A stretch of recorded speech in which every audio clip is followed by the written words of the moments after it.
Welcome friends, self अध्ययन पर calculation of income tax में आज हम बात करेंगे कि कितना परसेंटेज किस सैलरी पर दिया जाएगा और कितना डिडक्शन होगा। वो तो हम नेक्स्ट वीडियो में देखेंगे ही। साथ ही साथ जो नया डिडक्शन है जो आज के दिन यहाँ पर चेंजेस किया है बजट में, और ये जो बजट में चेंजेस हुआ है ये ओनली न्यू टैक्स रिजाइम में है। वहाँ पर स्टैंडर्ड डिडक्शन को 50,000 से बढ़ाकर 75,000 रुपये कर दिया गया है, और बाकी जो नॉर्मल हमारा 50,000 का डिडक्शन था वो सेम रहेगा ओल्ड टैक्स रिजाइम में।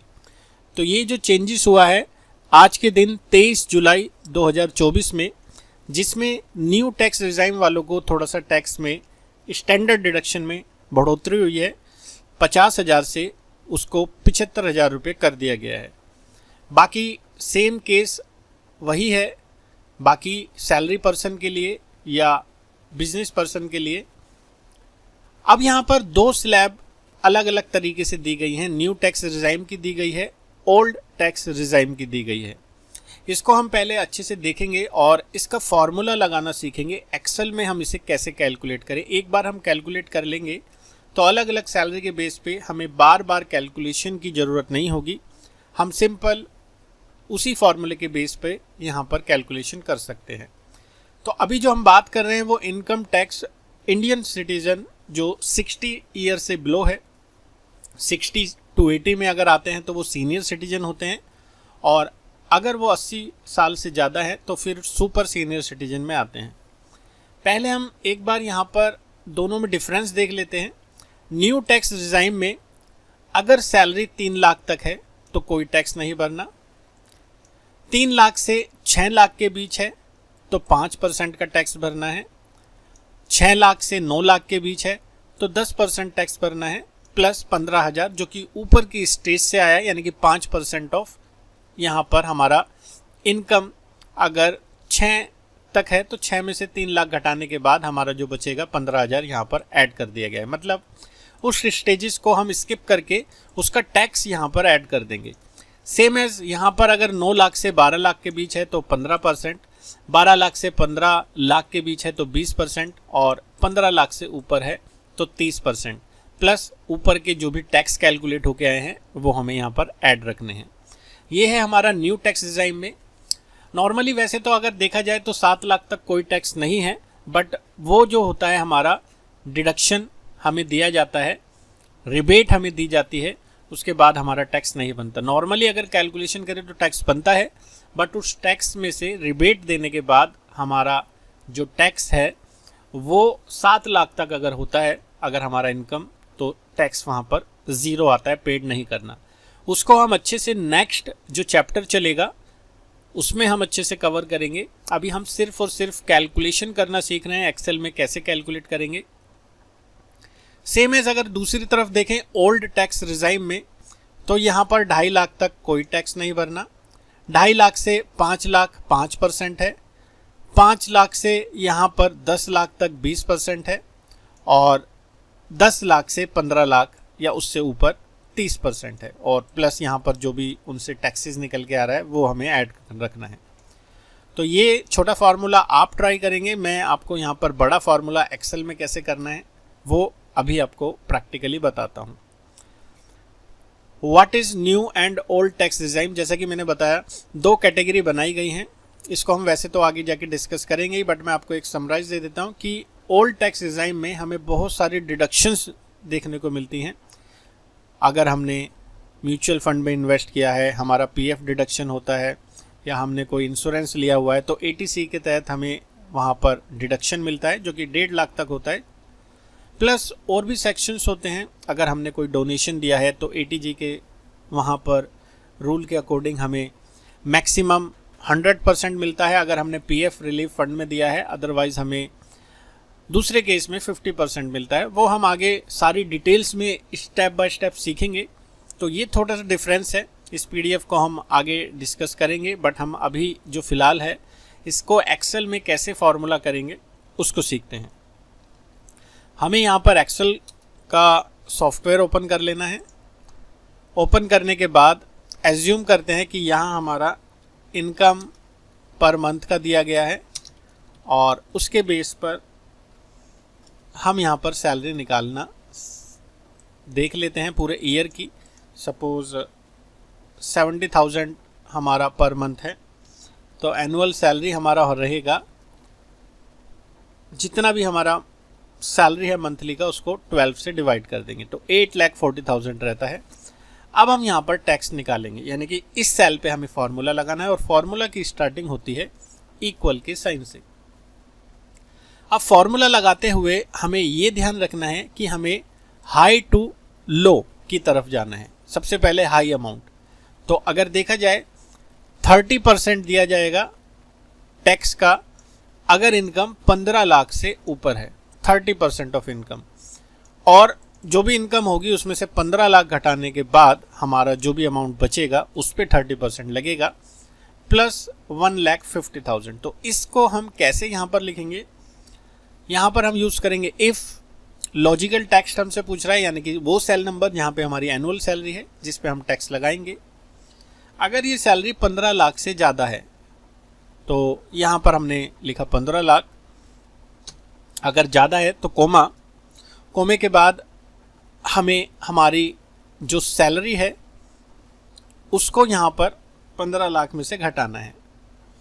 तो यहाँ पर अगर सैलरी हुई 15 लाख से ज़्यादा तो 15 लाख तक हमें 30% देना है, प्लस यहाँ पर वैल्यू भी आप देखेंगे 1.5 लाख तक, यानी कि इतना हमारा बनेगा टैक्स।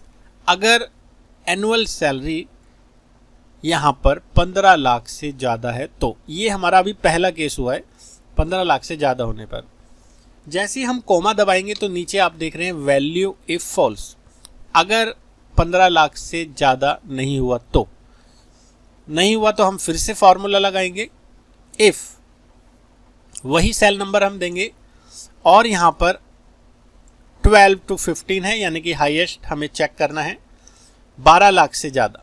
15 लाख से ज़्यादा तो हम दे ही चुके हैं, अब हम देखेंगे 12 लाख से ज़्यादा अगर है तो 12 लाख से ज़्यादा है तो 20% हमारा दिया जाएगा प्लस 90,000। तो यहाँ पर हमें 12 लाख चेक कराना है। अगर 12 लाख से ज़्यादा है हमारा एनुअल सैलरी तो हमारी एनुअल सैलरी में से 12 लाख रुपए घटाने के बाद 20% प्लस 90,000, ये हमारा टैक्स बनेगा। अगर 15 लाख से ज़्यादा नहीं हुई सैलरी, 12 लाख से ज़्यादा हुई तो कोमे के बाद इफ़ फॉल्स में फिर से हमारा एक नया रूल लग जाएगा। अभी हमने दो यहाँ पर केस देख लिए हैं, 15 लाख से ज़्यादा और 12 लाख से ज़्यादा, जबकि अगर हम देखें तो हमारी सैलरी अभी है 8,40,000। तो इन दोनों में से कोई भी रूल अभी अप्लाई नहीं होता। एक बार फिर से हम कंडीशन खोल देते हैं और चेक करते हैं यहाँ पर 9 लाख से 12 लाख के बीच 15%, अभी भी हमारी सैलरी 9 लाख से कम है तो रूल तो हम लगाएंगे, क्योंकि बाद में अगर हम सैलरी में चेंजेस करेंगे तो उस चेंजेस का रिफ्लेक्शन दिखाई देगा हमारे टैक्स के फॉर्मूले पे। तो अभी हमें पूरा लगाना है 9 लाख से 12 लाख, 15% है तो सैलरी हमने फिर से दी। सैलरी की वैल्यू अगर 9 लाख से ज़्यादा है तो जो भी हमारा यहाँ पर एनुअल सैलरी होगा उसमें से 9 लाख हमें यहाँ पर घटा देना है, और उसका कितना प्रतिशत यहाँ पे दिया जाएगा, 15% प्लस 45,000। तो मल्टीप्लाई 15% प्लस 45,000। कोमे के बाद फिर से अगर इफ़ फॉल्स, यानी कि वैल्यू अगर ज़्यादा नहीं हुई 9 लाख से, तो बिल्कुल यहाँ पर केसेस चलते जा रहे हैं, धीरे धीरे हम ऊपर की तरफ आ गए 6 लाख से 9 लाख के बीच। अब तो यहाँ पर हमारी सैलरी एग्जिस्ट करती है, ये हमारा लगेगा, यहाँ से हमारा टैक्स निकल के आएगा। बट अगर हमारी सैलरी कुछ चेंजेस होती है तो उसी रूल के अकॉर्डिंग वहाँ पर टैक्स लगेगा। तो हम देते हैं यहाँ पर, अगर हमारा सेल जो कि B3 में है, अगर उसकी वैल्यू ज़्यादा होती है 6 लाख से, अगर ऐसा है तो ब्रैकेट ऑन किया हमने और इस सैलरी में से जो भी हमारी एनुअल सैलरी होगी उसमें से 6 लाख रुपए हम घटा देंगे और उसका परसेंटेज कितना दिया जाएगा, 10% प्लस 15,000। वैल्यू इफ फॉल्स, अगर 6 लाख से भी ज़्यादा नहीं हुई तो, अगर 6 लाख से ज़्यादा नहीं हुई तो हम चेक करेंगे कि हमारी सैलरी क्या 3 लाख से ज़्यादा है। 3 लाख से ज़्यादा और 6 लाख के बीच 5% दिया जाएगा। तो फिर से हमने दिया सैलरी अगर ज़्यादा है 3 लाख से, अगर ऐसा है तो हमारी सैलरी में से माइनस हो जाएगा 3 लाख और उसका दिया जाएगा 5%। और अगर ये भी ना हो, 3 लाख से भी ज़्यादा ना हो, तो इसका मतलब हमारी सैलरी 3 लाख तक है या उससे कम है। तो यहाँ पर हमारा जो वैल्यू देना है 0, या नो टैक्स का मैसेज भी दे सकते हैं या 0 भी दे सकते हैं। तो कितनी कंडीशन हमने खोली थी? 1 2 3 4 5, 5 कंडीशन हमने खोली थी, 5 ब्रैकेट्स हमने लास्ट में बंद किए एंड देन एंटर। यहाँ पर हमारा जो टैक्स बन के आया है 39,000 का। अगर हमारी सैलरी 40,000 रुपये पर मंथ है तो उसके अकॉर्डिंग हमारा टैक्स बन के आया है 9,000 रुपये। 25,000 रुपये पर मंथ है तो क्योंकि सैलरी 3 लाख बैठ रही है तो हमारा कोई टैक्स नहीं लगेगा। 20,000 है तो भी टैक्स नहीं बनेगा। 31,000 है तो हमारा टैक्स बनेगा।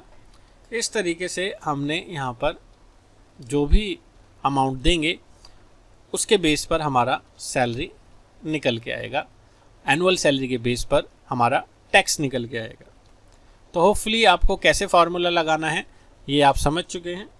F2 से आप फार्मूला एडिट कर सकते हैं एक्सेल में, ये फार्मूला आपको यूज़ करना है। और सेम एज ये तो हमने किसके लिए सीखा? ये हमने सीखा हमारे न्यू टैक्स रिजाइम में।